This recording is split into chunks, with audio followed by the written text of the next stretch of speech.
Olá! Estamos de volta para mais uma aula do nosso curso A Carta aos Hebreus. E esta, quem diria como está sendo rápido, hein? É a de número 30. Muito bem. Em nosso último encontro, vemos, não por definição, mas por meio de vidas, como o justo vive pela fé cristã. Vidas que foram exemplo dessa fé. Como você se recorda, em Abel vimos a fé que adora, em Enoque a fé que caminha e em Noé a fé que trabalha. Hoje veremos mais expressões de fé por meio das vidas de Abraão, Isaque, Jacó e José. Sempre lembrando o porquê do autor de Hebreus estar falando sobre este tema. Não é porque ele, por acaso, decidiu tocar num assunto bonito, cheio de profundidade teológica, ou que mostra quão cuidadoso ele era como pastor do seu rebanho. Não, nada disso. O autor de Hebreus tem por finalidade mostrar exemplos de fé que permaneceram no caminho do Senhor, num passado onde se sabia muito menos sobre o que Deus tinha para seu povo em relação ao envio do seu Filho, o Messias. Desse modo, este capítulo 11 mostra que permanecer com Deus em fé é o verdadeiro triunfo, não importa o que venha da parte do mundo, seja indiferença, seja perseguição. Nosso texto hoje, novidade, será dividido em 3 partes. Primeira parte, promessas de terra e descendentes, dos versículos 8 ao 12. A segunda parte, a terra prometida e a cidade de Deus, versículos 13 a 18. E a terceira parte, os descendentes de Abraão, versículos 17 a 22. E como em toda aula, vamos à leitura do texto antes de iniciarmos a análise propriamente do texto. Hebreus capítulo 11, versículos 8 a 22. Pela fé, Abraão, quando chamado, obedeceu a fim de ir para um lugar que devia receber por herança, e partiu sem saber aonde ia. Pela fé, peregrinou na terra da promessa como em terra alheia, habitando em tendas com Isaque e Jacó, herdeiros com ele da mesma promessa. Porque aguardava a cidade que tem fundamentos, da qual Deus é o arquiteto e edificador.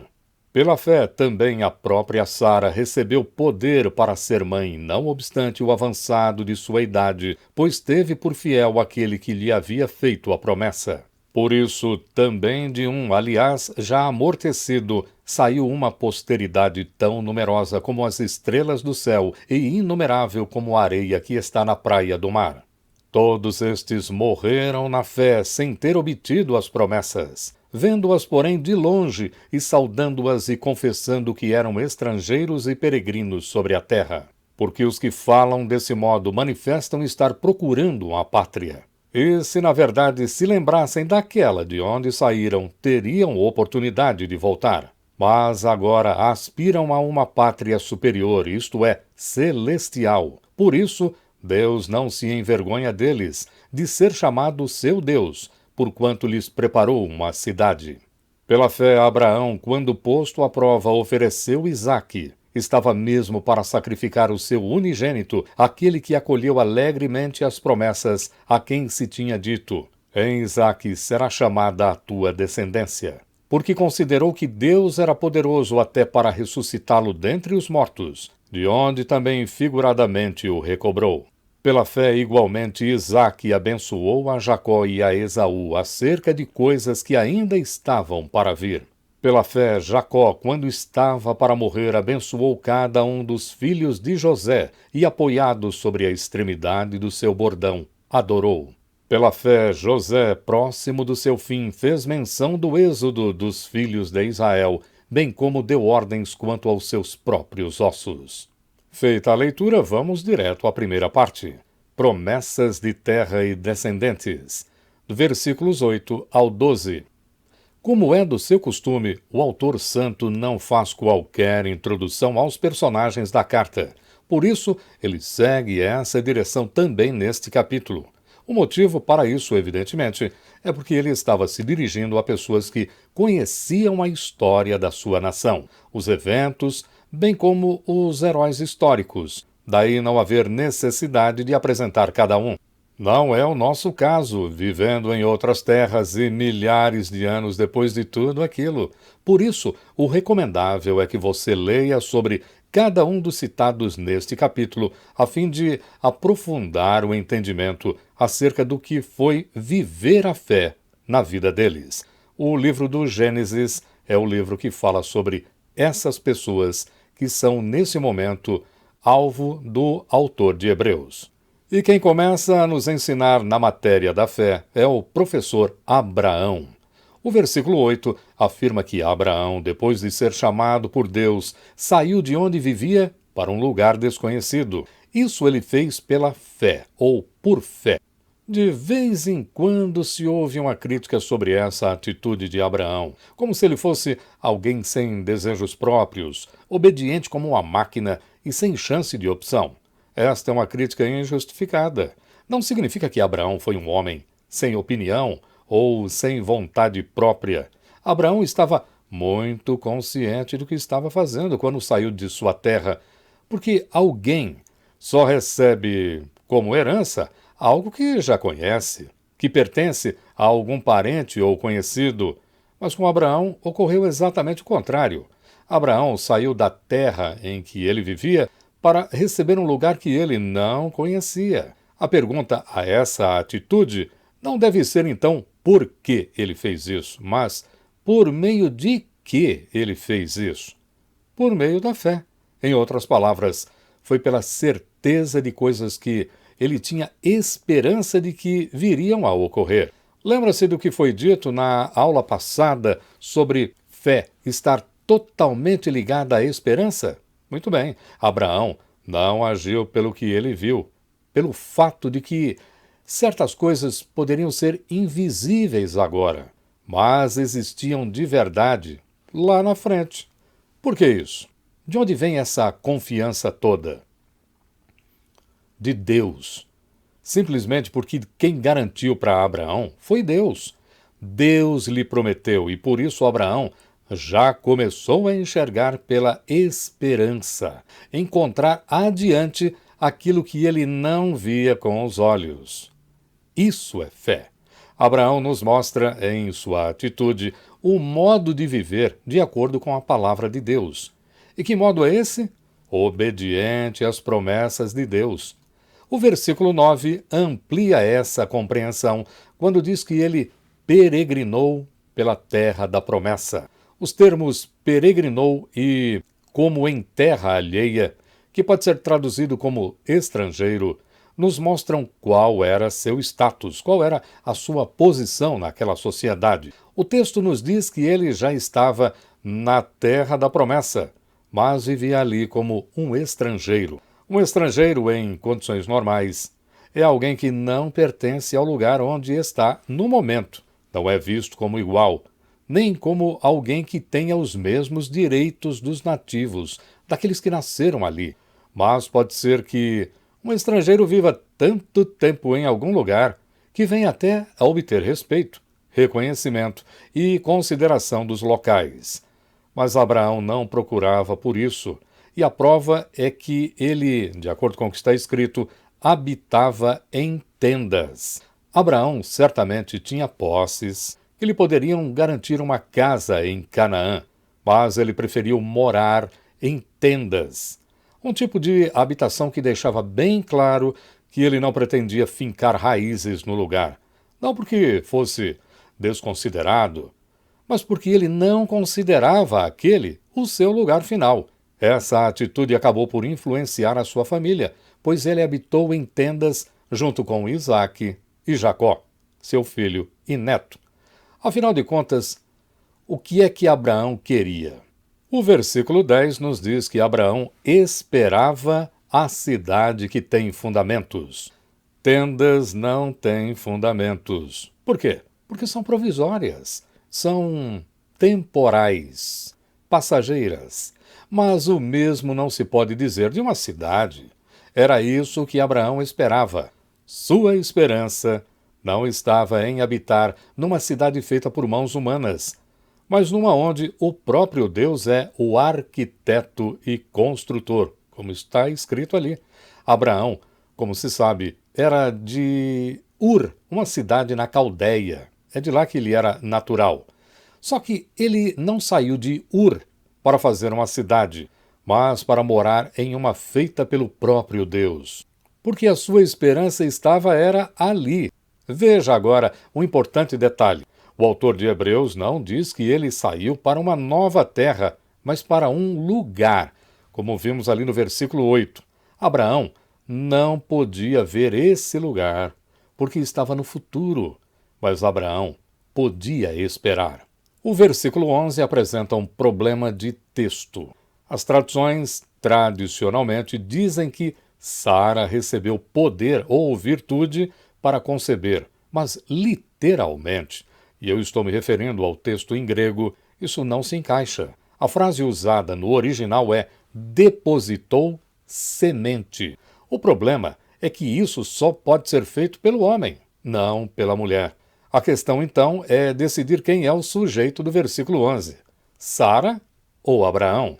Bom, como foi dito, depositar semente é atividade masculina.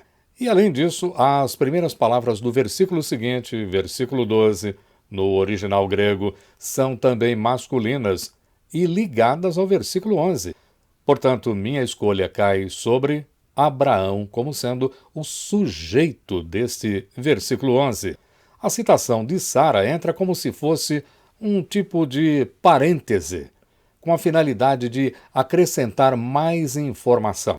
A tradução deveria ser assim: por fé, ainda que a própria Sara fosse estéril, ele recebeu poder para ser pai de um filho, mesmo fora da idade, porque considerou fiel aquele que prometeu.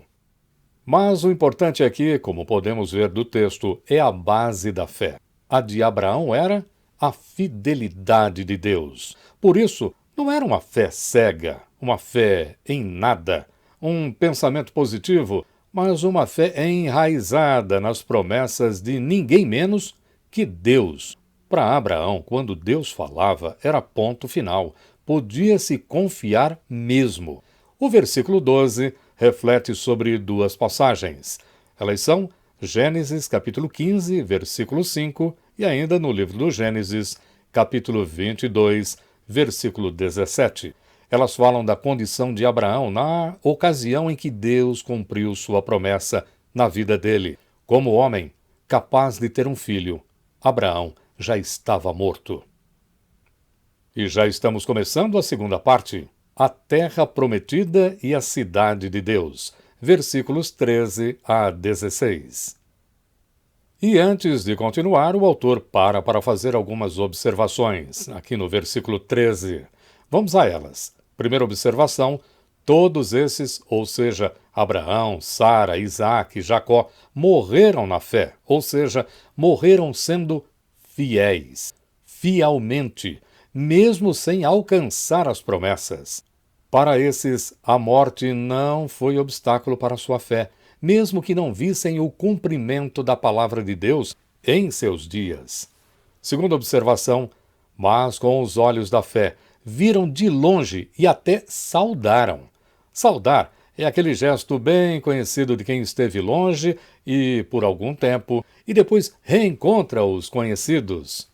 E terceira observação: eles confessaram, quer dizer, reconheceram que eram estrangeiros e peregrinos na terra.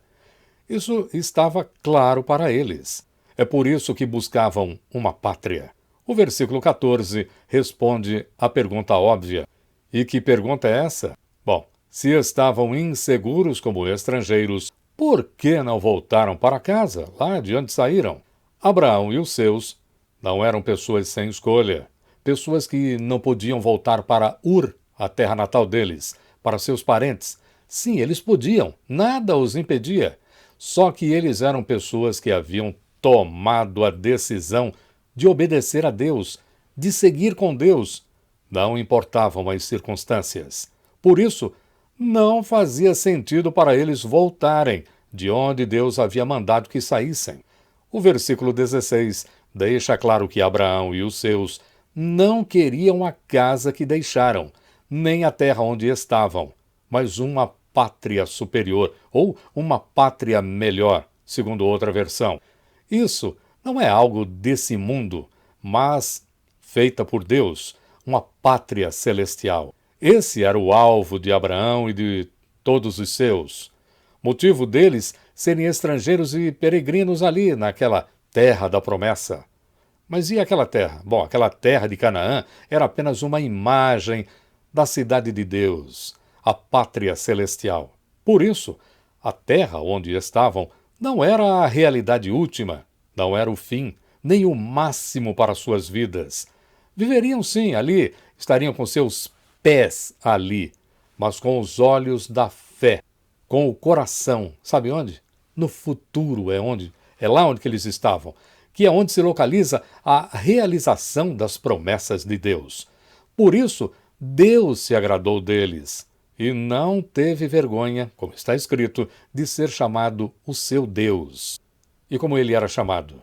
Deus de Abraão, de Isaque e de Jacó. Para aqueles fiéis, o Deus deles já lhes preparou uma cidade, como nos diz o fim do versículo 16. E agora a terceira e última parte, os descendentes de Abraão, versículos 17 a 22. Os versículos 17 e 18 nos dizem que Abraão foi provado em sua fé. E que prova, hein? Nessa prova, ele ofereceu Isaque. Seu único filho era agora pedido nessa prova de fé. Isso, certamente, ameaçava o cumprimento da promessa de Deus a Abraão, porque como ele poderia ter uma grande descendência se Isaque, por quem ele recebeu a promessa, seria sacrificado? Quando Abraão saiu de sua terra natal, ele acabou com o seu passado, mas quando ele encostou aquela faca no pescoço de Isaque, ele estava prestes a destruir o seu futuro. Abraão teve dúvidas sobre Deus? De jeito nenhum. Claro que não. O versículo 19 diz que Abraão confiou em Deus, baseado em sua experiência com ele. Podemos imaginar seus pensamentos mais ou menos assim.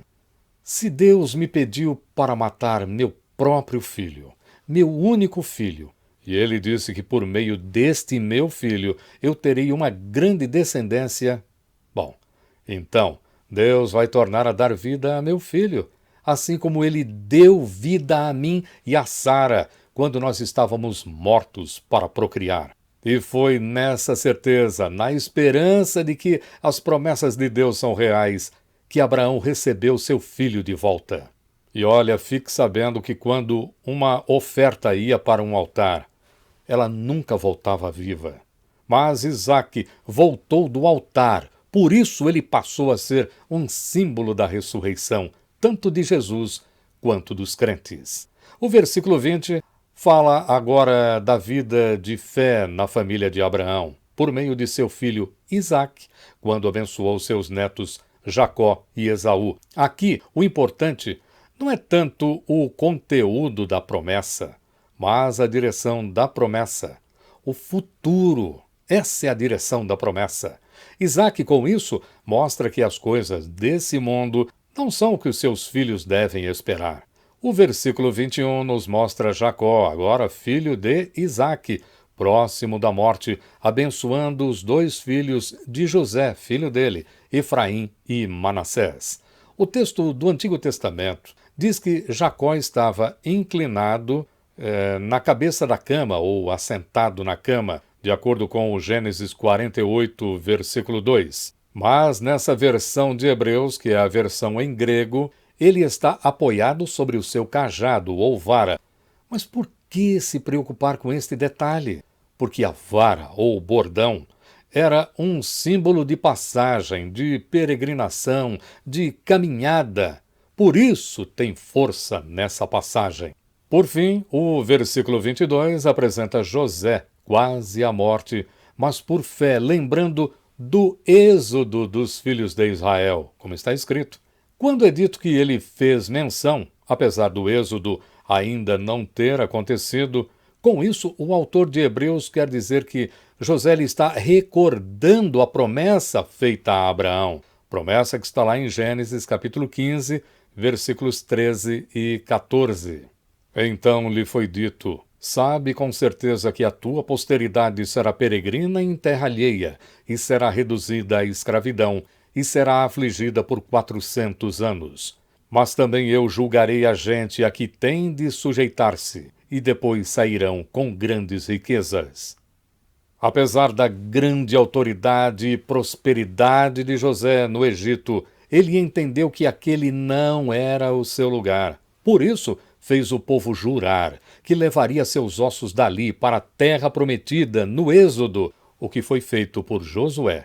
E está no livro desse mesmo Josué, capítulo 24, versículo 32. Vemos nesta aula mais exemplos de pessoas que decidiram viver por fé. E isso nos chama a fazer algumas reflexões. Nessa extraordinária passagem, vemos mais exemplos e modos de expressar fé em Deus. E a estrutura básica, a partir de Abacuque 2:4, como vimos na aula passada, está presente. O justo continua vivendo pela fé. E Abraão e os seus nos mostram como. Primeiro, obedecendo à chamada de Deus. Deus nos chama a todos para confiarmos em sua palavra, não naquilo que podemos entender pelo que vemos. Muitas vezes, por causa do que é considerado normal por esse mundo e seus costumes, a palavra de Deus não faz muito sentido mesmo. Mas isso é fruto do nosso costume, o costume de ver as coisas com os mesmos olhos do mundo. Deus nos chama e não nos diz muito, para rompermos com essa visão mundana e confiarmos nele somente. O segundo modo que o justo expressa a fé é peregrinar nesta terra. Estamos de passagem por aqui. Esse não é o nosso lugar. Por isso, não devemos lançar nossa esperança, nosso amor e nossa confiança nas coisas que não nos pertencem. Ainda que sejamos muito bem-sucedidos aqui, esse não é o nosso lugar final. Além disso, os daqui nem nos querem, não nos reconhecem e até se aborrecem conosco, exatamente por causa do quê? Da nossa fé. Nós podemos voltar, ou seja, buscar o reconhecimento dos daqui. Mas para quê? Se desejamos um lugar melhor. Não desejamos? A passagem nos mostra também o terceiro modo como o justo vive por fé: oferecer o que quer que Deus nos peça. Quando Deus mandou Abraão dispensar sua serva Agar e seu filho Ismael, ele achou que aquilo era muito duro. Essa foi também uma prova, mas ele obedeceu. Agora, na segunda prova, quem deve ser despedido é seu filho, mas Abraão só tem um filho. E agora? O que fazer? Oferecer? O texto nos diz que Abraão recebeu seu filho como alguém que havia ressuscitado dos mortos. Por causa daquela obediência, pergunto, pode haver maior alegria? E o quarto modo, como se vive por fé, de acordo com a passagem que estudamos hoje, é anunciar de geração em geração as promessas de Deus. Nosso exemplo de fé, de uma forma ou de outra, acabará por influenciar os que estão conosco. Poderá ser um marido ou esposa descrente, filhos desobedientes, uma autoridade pagã, patrão ímpio, um juiz iníquo e daí por diante. Estes acabarão tendo, por nossas atitudes de fé, algum tipo de influência, para o bem ou para o mal deles. O que não pode acontecer é nós sermos chamados a uma vida de fé em Deus e vivermos como descrentes. Nosso alvo é a eternidade, a cidade já preparada por Deus. O que acontecer no meio, entre uma coisa e outra, entre nós e a cidade de Deus, não pode nos afastar deste alvo. Viver pela fé é influenciar o mundo e não ser influenciado por ele. E como última reflexão, algumas perguntas. Deus tem vergonha de nós ou não? Como tem sido nossa atitude, nosso viver em fé para com as coisas e as vontades de Deus? Será que ele pode ser chamado hoje em dia de o Deus de João, Maria, Antônio, Miguel, Rebeca, Letícia, Sérgio, Cauã, Ana, Ágata, Luísa, Vicente. É isso, final de mais uma aula. Aprendemos muito com a família Abraão, mas na próxima sessão deste capítulo, Moisés nos dirá como é viver por fé e como é morrer por causa da incredulidade. Uma mensagem poderosa. E se você gostou desta ou de outra aula do canal, por favor, não se esqueça de fazer a inscrição, deixar o like ou, se preferir, fazer um comentário. Você está liberado também para divulgar todo o material compartilhando na tua rede com um amigo ou amiga, ou até formando um grupo de estudo bíblico e abençoando outras pessoas. E, mais importante, não se esqueça de acionar o sininho para que você receba as notificações das novas publicações. Tudo de bom, fique com Deus e até nosso próximo encontro.